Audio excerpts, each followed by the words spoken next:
শ্রীধাম নবদ্বীপের মাটিতে পতিত পাবন গৌরাঙ্গ সুন্দর ধুলাই গড়াগড়ি দিয়ে নাম করছে। আচ্ছা কেন মা, আপনাদের মনে হয়তো প্রশ্ন জাগবে যে মা গো, ভগবানের তো কিছু অভাব নেই, তাহলে কেন ভগবান হয়ে গড়াগড়ি দিল কেন? একটাই কারণ, কি জানেন? আপনাদের মতো ভক্তের চরণ ধুলো অঙ্গে মাখবো বলে, ভক্তের পায়ের ধুলো গায়ে মাখবো বলে ভগবান হয়ে ধুলায় গড়াগড়ি দিচ্ছে।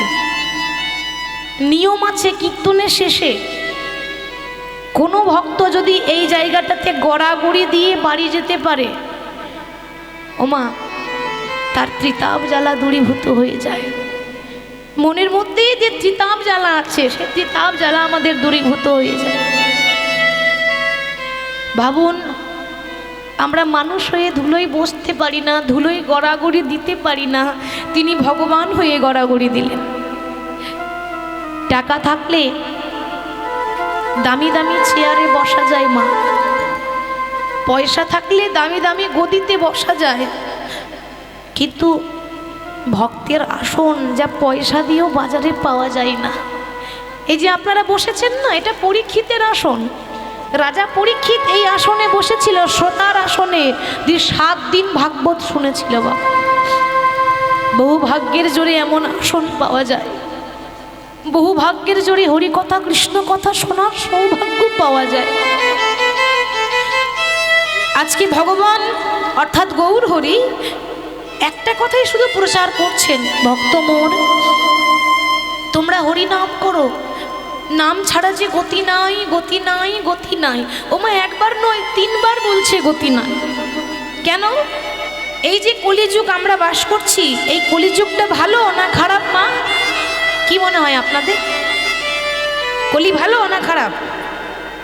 কি বাবা, কলি ভালো না খারাপ? খারাপ। বেশ, বাবা বলবে মা গো, এত অন্যায় হচ্ছে, এত অত্যাচার হচ্ছে, এরপর তুমি কলি ভালো বলছো কি করে? কি গো, তাই তো? কলিযুগ হচ্ছে খারাপ, কলিযুগ হচ্ছে পাপের যুগ। কিন্তু তবুও কিন্তু যারা পণ্ডিত তারা কলম দিয়ে গেলেন যে এত অন্যায় হয়, এত অত্যাচার হয়, তবু কলিযুগটাই ভালো। কেন? আমার কথা নয়, পণ্ডিতরা মহাজনরা কলম দিলেন কলিযুগটা ভালো। কেন না, কোনো যুগে যেটা ছিল না কলিযুগে সেইটা আছে, মধুমাখা হরিনাম। সত্য যুগে, ত্রেতা যুগে, দাপর যুগে ভগবানের কৃপা পেতে গেলে বছরের পর বছর সংসার ছেড়ে ধ্যানে বসতে হতো, তপস্যা করতে হতো। আমরা কলিযুগের মানুষ, আমাদের তপস্যা করার সময় আছে মা? এত সময় নেই। তাই ভগবান ভাবলেন যে কলিযুগের মানুষ অন্নগত প্রাণ, পেটের জন্য মানুষ সারাদিন কর্ম করে, তাদের হাতে সময় নেই যে তারা তপস্যা করবে। তাই আমাদের জন্য সঠিক পথটাকে বের করে দিলেন, সেটা হচ্ছে তোমাদের কিছু করতে হবে না, একবার শুধু 2টি বাহু তুলে হরি বল বললেই কৃপা হয়ে যাবে। এই কলি পাপের যুগ কি করে জানলাম জানেন? আমরা কি করে বা জানলাম? একবার নারদ মুনি ভগবানকে প্রশ্ন করছেন, নারায়ণকে। নারদ নারায়ণকে প্রশ্ন করছেন, প্রভু অনেক দিন হয়ে গেল, তোমায় একটা প্রশ্ন করব ভাবছি, কিন্তু বলার সুযোগ আমি পাই না। আচ্ছা নারদ, বলো কি তোমার প্রশ্ন? দেখো প্রভু, আমি তো দেবর্ষী নারদ, কিন্তু আমি এত এত কথা জানি, কিন্তু একটা প্রশ্নের উত্তর খুঁজে পাচ্ছি না। যে এই যে দাপর যুগটা শেষ হলো, কলিযুগ এসেছে আগত, আমি জানতে চাই প্রভু যে এই কলিযুগের মানুষগুলো কেমন হবে, মানুষগুলোর গুণ কেমন হবে, মানুষের স্বভাব কেমন হবে, আমি জানতে চাই যে কলিযুগের প্রত্যেকটা মানুষ কেমন হবে। ভগবান বললেন, নারদ এই কলিযুগের মানুষ জানতে গেলে তোমাকে এখানে থাকলে হবে না, তোমাকে মর্তধাম যেতে হবে। মর্তধাম? কিন্তু প্রভু মর্তধামে তো মানুষ মরতে যায়। ওমা মর্তধাম কোনটা গো? এই যে আমরা আছি না, এই পৃথিবীর মাটি, এটার আরেক নাম হলো মর্তধাম। এখানে মানুষ আসে মরতে মরতে, একেবারে মরা নয়, তিলে তিলে কর্মের ফল ভোগ করছি, এটাকেই বলে মর্তধাম। তো দেখো নারদ, আমার মনে হয় বলার থেকে নিজের চোখে দেখে আসাটা বেশি ভালো হবে, কি গো, তাই না? একটা বলা শোনা কথা আর একটা চোখে দেখা অনেকটা ডিফারেন্স আছে। তুমি যাও মর্তধাম থেকে ঘুরে এসো, তুমি নিজেই বুঝতে পারবে কলিযুগের মানুষগুলো কেমন হবে। নারদ মুনি যাচ্ছে, হাতে রয়েছে বীণা যন্ত্র। আচ্ছা, নারদের বাহন কি মা? নারদের বাহন ওই দেখেছেন, বলছে নারদের বাহন ইঁদুর। সর্বনাশ, নারদের বাহন ইঁদুর? আমার মায়েরা জানে নারদের বাহন ঢেকি। বাহ, লক্ষ্মী মা আমার ঢেকির উপরে চেপেছে, ওটা নারদের বাহন। দি ঢেকির উপরে চেপে হাতে বিনা রয়েছে, সবসময় তো নারায়ণ নারায়ণ করে দি বিনাটি নিয়ে ওই স্বর্গ থেকে মর্তধাম নেমে আসছে। কেমন ভাবে? কে তুমি আমার কাছে আছো প্রভু, তবু জানি না আছো কোন খান। ও কে তুমি আমার কাছে আছো, তবু জানি না আছো কোনখানে। ও কে তুমি প্রভু কাছে আছো, তবু জানি না আছো কোন খানে। কে তুমি আমার কাছে আছো, তবু জানি না আছো কোনখানে। বলছে প্রভু তুমি আমার কাছে আছো কিন্তু তোমাকে দেখতে পাচ্ছি না। আচ্ছা মায়েরা, ভগবানকে আমরা দেখতে পাই? পাই বাবা? তাহলে ভগবান আছে কোথায়? গয়া কাশী মথুরা বৃন্দাবনে আছে? গয়া কাশী মথুরা বৃন্দাবনে ভগবান আছে বাবা? নেই, ওখানে পাবেন না।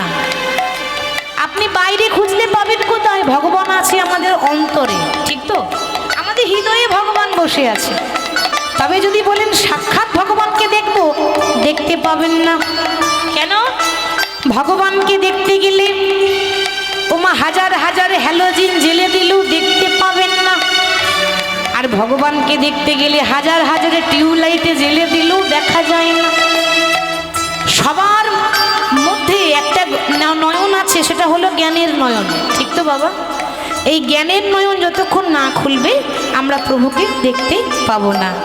যে কথা বলো আমি তাই শুনে যাই, তুমি যে কথা বলো তাই শুনে যাই। প্রভু জানি না তবু তার মানে, বুঝি না তবু তার মানে। যে তুমি আমার কাছে আছো, তবু জানি না আছো কোনখানে। কে তুমি আমার কাছে আছো, তবু জানি না আছো কোনখানে। হাতটা ধরি আমাকে চালা, অন্ধকারী তুমি প্রদীপ জ্বালা। হাতটা ধরে আমাকে চালাও, অন্ধকারে প্রদীপ জ্বালাও। মাগো, বলছি ভগবানের ইচ্ছা ছাড়া গাছের একটা পাতা পর্যন্ত নড়ে না। নড়ে কি? আমি বলার কে যদি তিনি না বলান? ঠিক তো বাবা? মনে রাখবেন, গাড়ি আপনার হতে পারে কিন্তু গাড়ির ড্রাইভার কিন্তু আপনি নন। গাড়ি আপনার, ড্রাইভার আপনি নন। তাহলে গাড়ি চালাচ্ছে কে মা? গাড়ির ড্রাইভার কি গো?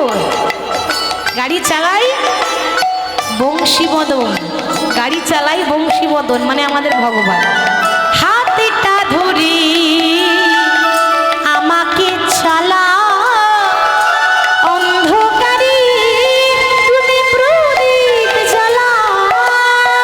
হাতটা ধরে আমাকে চালাও, অন্ধকারে প্রদীপ জ্বালাও। চোখের দেখা দেখিনি কভু,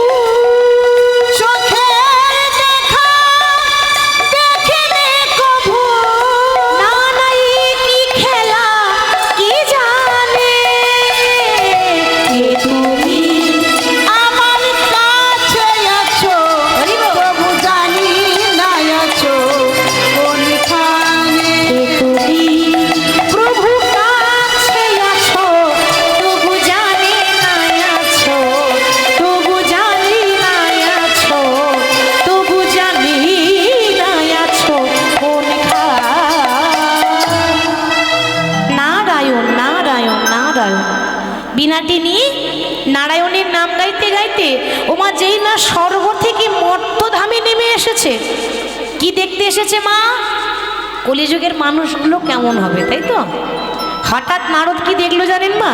রাস্তা দিয়ে পেরিয়ে যাচ্ছে নারায়ণ নারায়ণ করে, হঠাৎ দেখছে একটা পুরুষ মানুষ বাবা রাস্তা দিয়ে পেরিয়ে যাচ্ছে। একটা পুরুষ মানুষ রাস্তা দিয়ে পেরিয়ে যাচ্ছে, কাঁধে একটা সুন্দরী মহিলা বসে আছে। ভাবুন, এরকম দৃশ্য কিন্তু কোনোদিনও দেখিনি নারদ। কাঁধে একটা সুন্দরী মহিলা বসে আছে আর আরেক হাতে একটা বৃদ্ধা নারীকে টানতে টানতে নিয়ে যাচ্ছে। ওমা নারদ তো দেখি অবাক। দেখা মাত্র নারদের চোখ যেন কপালে উঠে গেল। মনে মনে ভাবছে বাবা আগেকার দিনে তো এরকম হতো না। আগেকার দিনে নারী পুরুষের চরণ ধরে বলতো, স্বামী আশীর্বাদ করো আমি যেন তোমার আগে যেতে পারি। আচ্ছা লক্ষ্মী মায়েরা বলুন তো, এখন বলে? এখন বলে? এখন কি একবারে কেউ বলে আমি যেন তোমার আগে মরতে পারি? বলে না, না কি বলে বলো তো? আগে তুমি মরো তারপর আমি মরবো। আমারও তো মরার শখ হয় নাই। আমি মরে গেলে এই টাকা পয়সা ঘর বাড়িগুলো দেখবে কে? তুমি যাও, তোমার সঙ্গে আমার পরে দেখা হবে। কিন্তু এটা বাস্তব কথা। আগে বলতো স্বামী আমি যেন তোমার আগে যেতে পারি, মানে আমার যেন তোমার আগে মৃত্যু হয়ে যায়। কিন্তু এ কেমন দৃশ্য?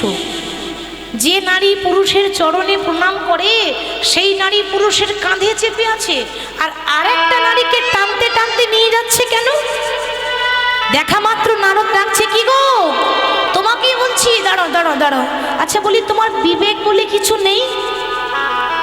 ওমা সেই মানুষটা তখন উত্তর দিচ্ছে, আগে মুনিবর কিছু মনে করবেন না, এ যুগে বিবেক বলে কিছু থাকে না।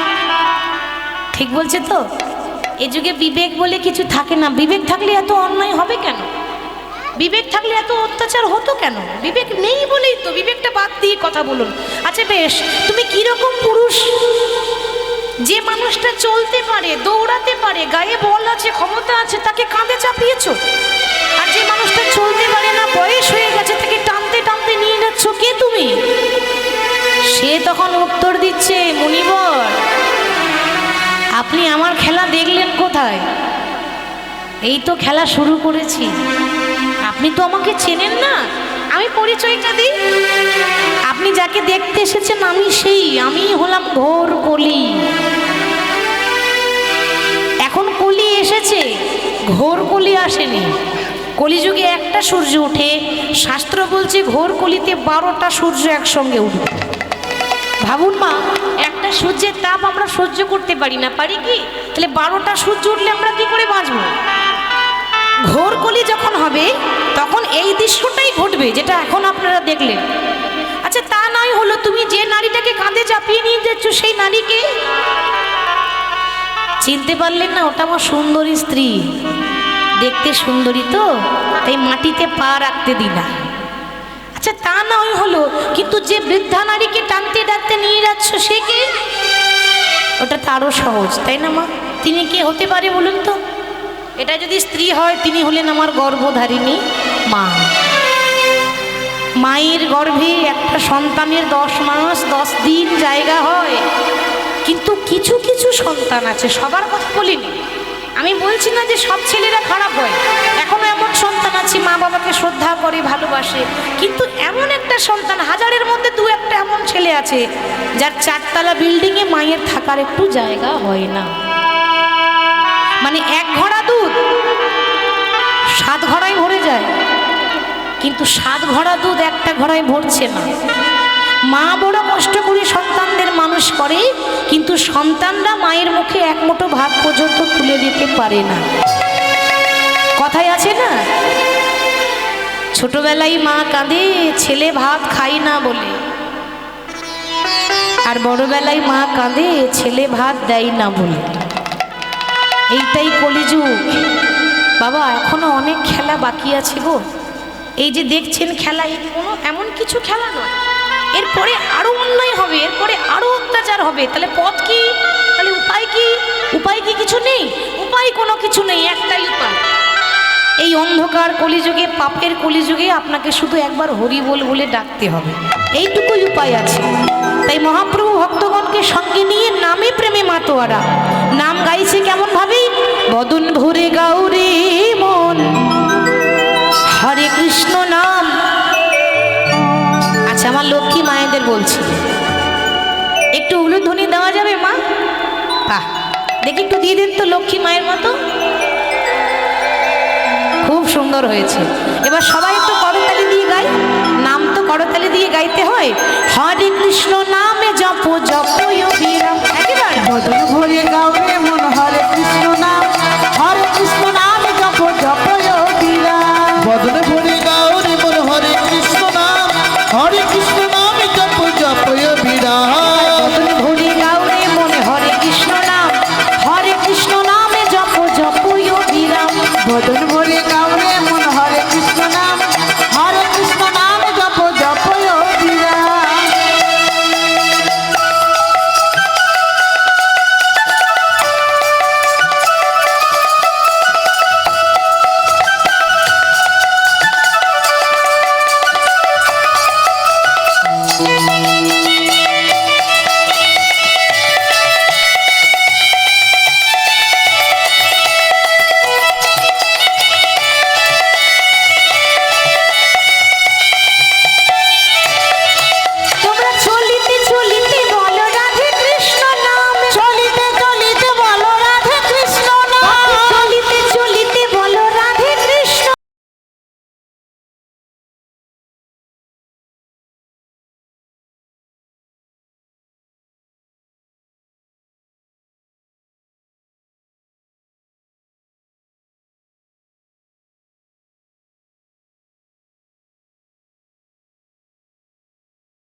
জয় জয় শ্রীপতি রামচন্দ্র কি জয়। জয় জয় শ্রীপতি রামচন্দ্র কি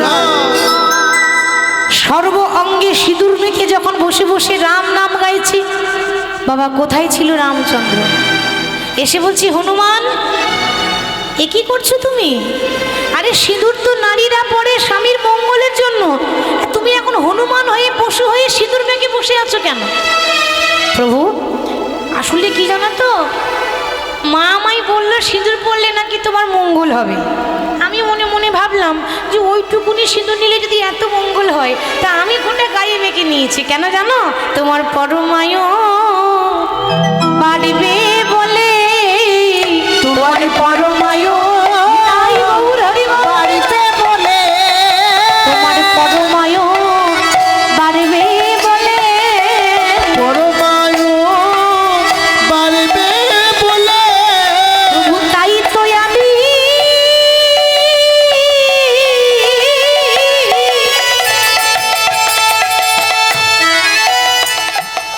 প্রভু তাই তো আমি সিঁদুর মেখেছি, তোমার পরমায় আরো বাড়বে বলে। ওগো তাইতে আমি সিঁদুর মেখেছি, তোমার পরমায় বাড়িতে বলে। হনুমানের কথা শুনে ও মা একটু লক্ষ্য করুন, মা সীতা এত খুশি হয়েছে না, যে মা সীতার গলায় ছিল একটা দামি মুক্তার মালা। মা সীতা তো রানী ছিলেন, রাজরানী হয়েছেন, তো মায়ের গলায় একটা মুক্তার মালা ছিল। মা নিজের মালাটা খুলে নিয়ে সঙ্গে সঙ্গে হনুমানের গলায় পরিয়ে দিয়েছে। বাবা তোমার কথা শুনে আমার এত ভালো লেগেছে, তোমার ভক্তি দেখে খুশি হয়ে আজ থেকে আমার এই মালাটা আমি তোমায় দিলাম। ওমা মা সীতা হনুমানের গলায় যেই না মুক্তার মালা পরিয়ে দিল, একটা কথা আছে না, বানরে সপিলে মতি তার নাই মতিতে মতি। কি গো বাবা, একটা বানরের গলায় মুক্তার মালা দিলে সে যত্ন করবে মা? একটা বানরের গলায় যদি আপনি একটা দামি হীরের মালা মুক্তার মালা পরান, ও যত্ন করে রাখবে? রাখবে না। হনুমান কি করেছে, মালাটা ভালো করে দেখছে, ভালো করে দেখার পর মালার এক একটা মুক্তা দাঁতে করে কাটছে আর চিবিয়ে চিবিয়ে ফেলছে, দাঁতে করে কাটছে আর চিবিয়ে চিবিয়ে ফেলছে।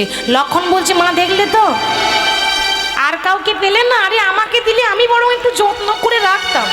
একটা বাঁদরে কি বুঝবে একটা মুক্তার দাম কত? হনুমান তখন বলছে, লক্ষণ তুমি আমার বাইরেরটাই দেখলে গো, তুমি আমার ভেতরটা তো দেখলে না। এ জগতে মানুষ বাইরেরটা দেখেই বিচার করে, মন অন্তর কয়জন দেখে?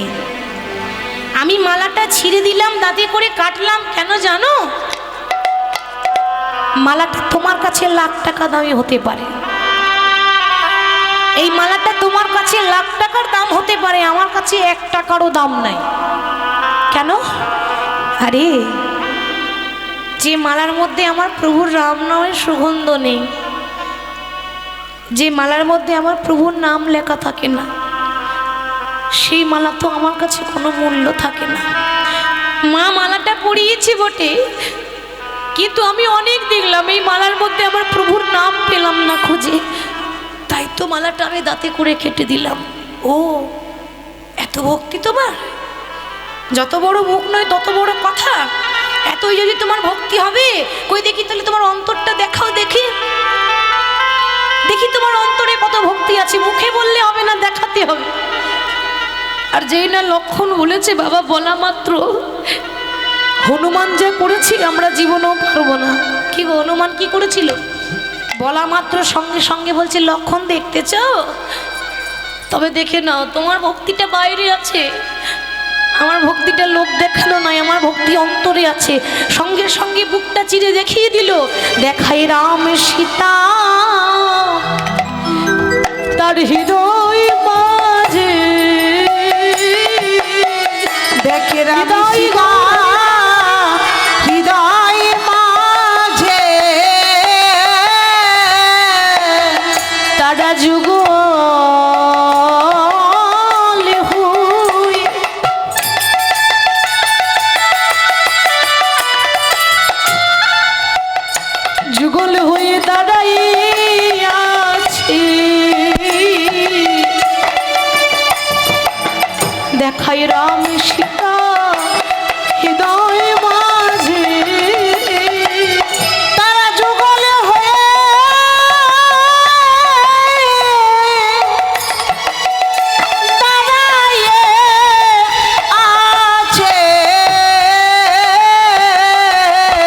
রাম সীতা হৃদয় মাঝে। ভগবান বললেন, হনুমান তুমি একটা পশু হয়ে যা করলে, হয়তো ত্রেতা যুগের কোনো ভক্ত এটা করতে পারবে না। আমি ভগবান রামচন্দ্র, আমি তোমায় আজকে আশীর্বাদ করলাম। আজ থেকে মর্তধামের মাটিতে, পৃথিবীতে যখনই রামনবমী হবে, রামনবমী মানে রামের জন্মদিন, তাই তো? যখনই রামের জন্মদিন আসবে, রামনবমী হবে, তখন রামনবমীর দিনে রামের পুজো হবে না। আশীর্বাদ করলাম সেই দিন তোমার পুজো হবে। সেই জন্য যে জায়গায় রামনবমী হয়, যেখানে যেখানে হয়, আমাদের পশ্চিমবাংলায় হয়, তবে খুব কম হয়। বেশিরভাগ হয় দেখবেন ঝাড়খণ্ড, উত্তরপ্রদেশ, মধ্যপ্রদেশ, এসব রাজ্যগুলোতে হয়। তারা খুব পালন করে রামনবমী। আর আমরা একটু জন্মাষ্টমী বেশি করি, কিন্তু দুজনেই তো এক, যেই রাম সেই কৃষ্ণ। তবে যেদিকে যেটা প্রচলিত, তো যেখানে রামনবমী হয় না বাবা, সেদিন রামের পুজো হবে না। সেদিন কিন্তু ওই যে সিঁদুর মাখা হনুমান, সেই লাল মূর্তি, ওই হনুমানের পুজো হয়। ভগবান এখানে প্রমাণ করে দিলেন যে ভক্তই আমার মাতা পিতা, ভক্তই আমার গুরু, ভক্ত রেখেছে নামে বাঞ্ছা কল্পতরু। তাহলে মহাপ্রভু নাম বিলিয়ে দিচ্ছে আর আমাদেরকে শিক্ষা দিচ্ছে। ভগবানের অবতার কেন? শিক্ষা দেওয়ার জন্য। আর মহাপ্রভু নাম করছেন, এত সুন্দর শোভা। পাশ থেকে মহাজন বলছে, দেখো দেখো, মানুষ একটাই, রং পাল্টে গেল। বৃন্দাবনে কৃষ্ণ ছিল দেখতে কালো, কলিযুগে হয়েছে ফর্সা। বৃন্দাবনে ছিল, নাম ছিল কৃষ্ণ, কলিযুগে নাম হয়েছে গৌর। আর খেলাটাও পাল্টে গেছে। কেন? বৃন্দাবনে কৃষ্ণের খেলা আলাদা ছিল। ওই বৃন্দাবনে খেলা ছিল মুরলী বাদন, বৃন্দাবনের খেলা ছিল মুরলী বাদন, বৃন্দাবনের খেলা ছিল মুরলী বাদন, বৃন্দাবনের খেলা ছিল মুরলী বাদন। আবার কলিযুগে খেলা হলো নাম সংকীর্তন, কলিযুগের খেলা হলো নাম সংকীর্তন, কলিযুগের খেলা হলো নাম সংকীর্তন, কলিযুগের খেলা হলো। বৃন্দাবনে খেলা ছিল মাঠে দৌড়া দৌড়ি, বৃন্দাবনের খেলা ছিল মাঠে দৌড়া দৌড়ি, বৃন্দাবনের খেলা ছিল মাঠে দৌড়া দৌড়ি, বৃন্দাবনের খেলা ছিল মাঠে দৌড়া দৌড়ি। ভগবান বৃন্দাবনে ওই যে বাঁশি বাজাতেন আর গরু চড়াতেন, মাঠে দৌড়ে দৌড়ে বেড়াতেন। কলিযুগে আর হয় ওটা? কলিযুগে যখন গৌর হলো, বলি কলিযুগে খেলা হলো ধুলাই গড়াগড়ি, কলিযুগের খেলা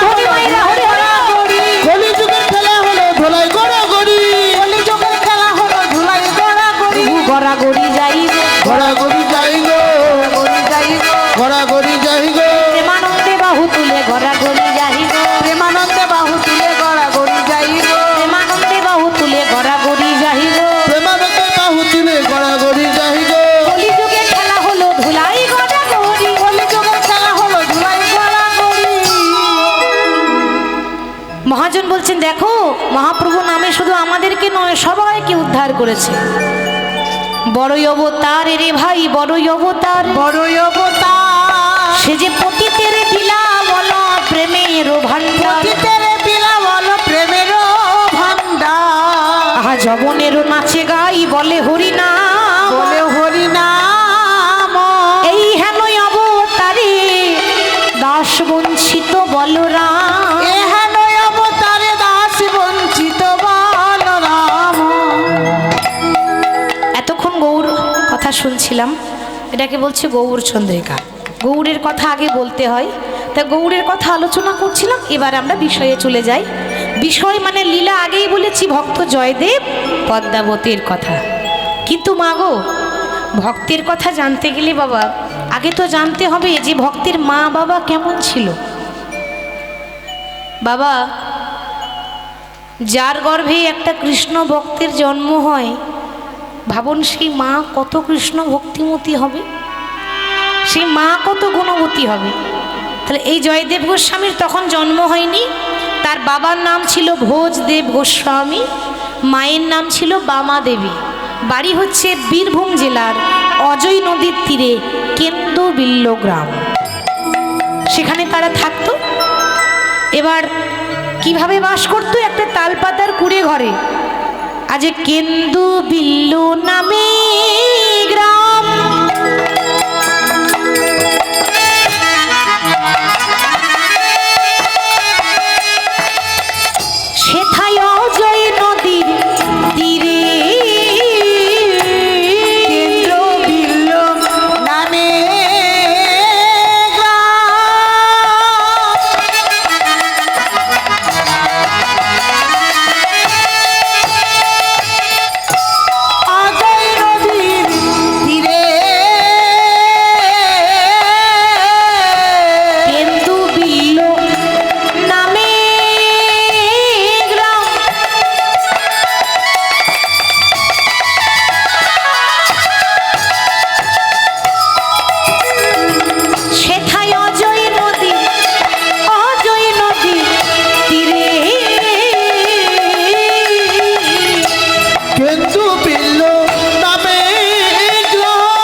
তার সহধর্মিণী বামা, সবাই বলতেন বামা দেবী। তো ব্রাহ্মণ আর ব্রাহ্মণী ওমা অজয় নদীর তীরে কেন্দুবিল্ল গ্রামে একটা তালপাতার কুড়ে ঘরে তারা থাকতো। কেন তালপাতার কুড়ে ঘর? কেন কেন হবে না? এ জগতে যারাই ভগবানকে ভালোবাসে, এ জগতে যারাই ভগবানকে আপন করেছে, তাদেরকেই পথের কাঙাল হতে হয়, তাই না মা? যে ভগবানকে ভালোবাসে তাকে যে পথের কাঙাল হতে হয়। ভগবান নিজের মুখে বলেছেন, নিজের বদনে গীতায় বর্ণনা করেছেন, ভক্ত মোর এ জগতে কেউ যদি আমায় ভালোবাসে, যে করে আমার আশ, আমি তারই করি সর্বনাশ। দেখবেন যারা বেশি হরি হরি করে, যারা ভালো মানুষ, কারো ক্ষতি করে না, কারো অন্যায় করে না, সৎ পথে যায়, সৎ কথা বলে, মিলিয়ে দেখবেন বাবা তার জীবনেই দুঃখ বেশি, তার জীবনেই কষ্ট বেশি। আমরা বলি না যে প্রভু আমরা তো কারো ক্ষতি করিনি, তাহলে আমাদেরকে কেন এত কাঁদতে হচ্ছে, কেন এত কষ্ট হয়? ভগবান বলেছে হবে কেন? আমি তো কষ্ট দিচ্ছি কেন? না, যে আমাকে ভালোবাসবে আমার কাজই হচ্ছে তাকে রাস্তার ভিখারি বানিয়ে দেওয়া, পথের কাঙাল করে দেওয়া। তবু যদি না ছাড়ে আমার পাঁচ, তারপর হই আমি তার দাসী অনুদাস। কেউ যদি বলে প্রভু আমায় কষ্ট দিচ্ছ তো দাও, যত দুঃখ দেবে দাও, যত কষ্ট দেবে দাও, শুধু আশীর্বাদ করো। হাজার কষ্ট সহ্য করেও আমি যেন তোমার চরণ ধরে বসে থাকতে পারি, হাজার কষ্ট হলেও আমি যেন তোমার জন্য কাঁদতে পারি, হাজার যন্ত্রণা হলেও আমি যেন তোমার নাম করে ডাকতে পারি। এইভাবে যদি কেউ ডাকতে পারে, ভগবান বলছে তারপর হই আমি তার দাসের অনুদাস। তার প্রমাণ আছে। প্রমাণ কি? একটু ছোট্ট প্রমাণ দিই। ভগবানকে ভালোবাসলে যে পথের কাঙাল হতে হয় তার প্রমাণ দিচ্ছে বাবা রামায়ণে। রামায়ণে এক ভক্ত ছিল যার নাম ছিল চণ্ডালিনী শবরী। নাম শুনেছেন বাবা? এটাকে বলে উদাহরণ, শিক্ষামূলক কথা। নিচু জাতের মেয়ে ছিল শবরী। মাত্র 5 বছর বয়সে নিজের মা বাবাকে হারিয়েছিল। মানে 5 বছর বয়সেই তার মা বাবা মারা গেল। এ জগতে যার মাতা পিতা নাই তার তো আর কেউ নেই গো। যে আপনাকে ভালোবাসবে সে স্বার্থ নিয়ে, স্বার্থ ছাড়া কেউ ভালোবাসে না। ছোট্ট 5 বছরের মেয়ে বনে বনে ঘুরছে। বনে বনে ঘুরতে ঘুরতে বলছে প্রভু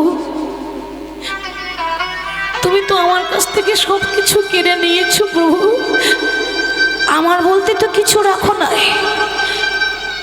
আজ আমার কেউ নেই, কিন্তু আমি জানি এই জগতে আমার কেউ থাক বা না থাক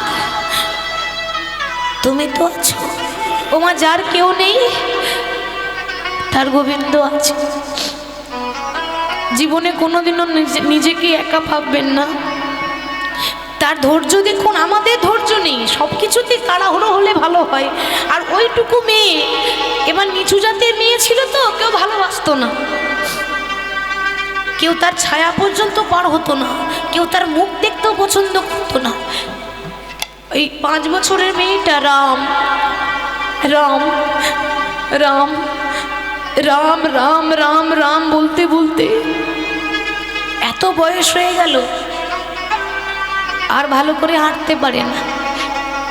এবার হাতে একটা লাঠি ধরেছে, বয়স হয়েছে। ভাবুন ধৈর্যের পরীক্ষা দেখুন, ছোটবেলা থেকে সে অপেক্ষা করছে রামের জন্য। লাঠি সবাইকে ধরতে হবে মা, তাই না? কোনো বয়স্ক মানুষ যখন লাঠি হাতে নিয়ে যায় আমরা ঠাট্টা করি, আমরা ব্যঙ্গ করি, ওই দেখ বুড়ো হয়ে গেছে তো কি করে যাচ্ছে দেখ। ভুলে যাবেন না, ওই রকম দিন আমারও আসবে।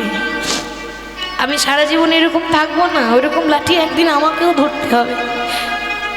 ওই জন্য মহাজন বলছি, বেলা যে যায় বাসনায় আগুন দিতে হবে। তো ওই অতি বৃদ্ধা শবরী একটা ঝুপড়ি ঘরে বসে থাকে। ঝুপড়ি ঘরে বসে বসে বলছি, প্রভু সেই ছোটবেলা থেকে তোমার অপেক্ষা করছি, জানি না কখন কখন দেহ ছেড়ে প্রাণ পাখি কোন দিন চলে যাবে জানি না। যেদিন দেহ ছেড়ে প্রাণ পাখি চলে যাবে সেদিন এই দেহটা শিগাল কুকুরে ছিঁড়ে ছিঁড়ে খাবে। কতটা ভক্তি ভরে ডাকছে দেখুন। ভগবানকে পেতে গেলে পাণ্ডিত্য দিয়ে নয়, জ্ঞান দিয়ে নয়, চোখের জল দিয়ে যদি কেউ ডাকতে পারে ভগবান খুব তাড়াতাড়ি তার কাছে চলে যায়। তাহলে বলছে দেহ ছেড়ে যেদিন প্রাণ পাখি উড়ে যাবে, এই শরীরটা আমার তো কেউ নয়, এই জগতে কেউ নেই আমার, আমি তো অনাথ। আমাকে কেউ যদি মারা যায়, কেউ যদি ফেলে দেয়, শিগাল কুকুরে ছিঁড়ে ছিঁড়ে খাবে। ওই শিগাল কুকুরের সেবায় লাগার থেকে আমি যদি তোমার চরণটা জড়িয়ে ধরে মরতে পারি, আমি যদি একবার তোমার বদন দর্শন করতে পারি, একবার যদি তোমায় দেখতে পাই, আমি মনে করবো আমার মানব জন্ম ধন্য হয়ে গেল। প্রভু গো, এ জগতে সবাই বলে যে ইহলোক ছেড়ে পরলোকে যেতে গেলে নাকি মাঝখানে একটা নদী পেরোতে হয়, সেটা হলো বৈতরণী নদী, তাই না মা? যখন আমরা চলে যাব না, মারা যাবার পর এই বৈতরণী নদী সবাইকে পেরোতে হবে।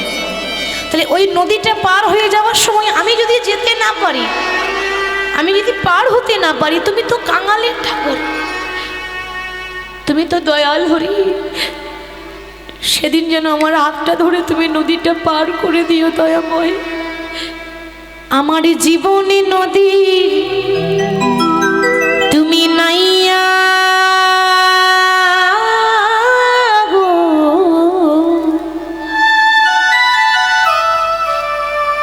আমার ভবের খেলা আজ সাঙ্গ হলো রে।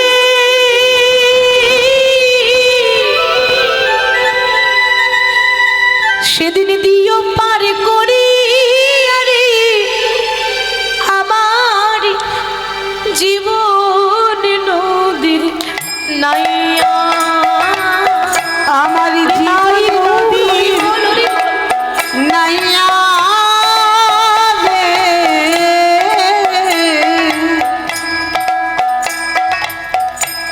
ভবের খেলা সাঙ্গ হলো রে,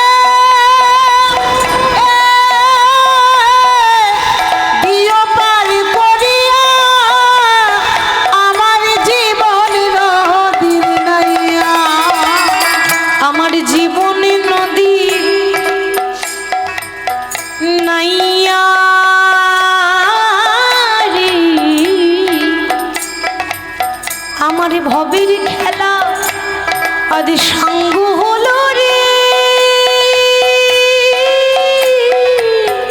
সেদিন দিও পার করিয়া আমার জীবন নদীর নাইয়া, আমার জীবন নদীর নাইয়া রে। ভবের খেলা সাঙ্গ হলো রে,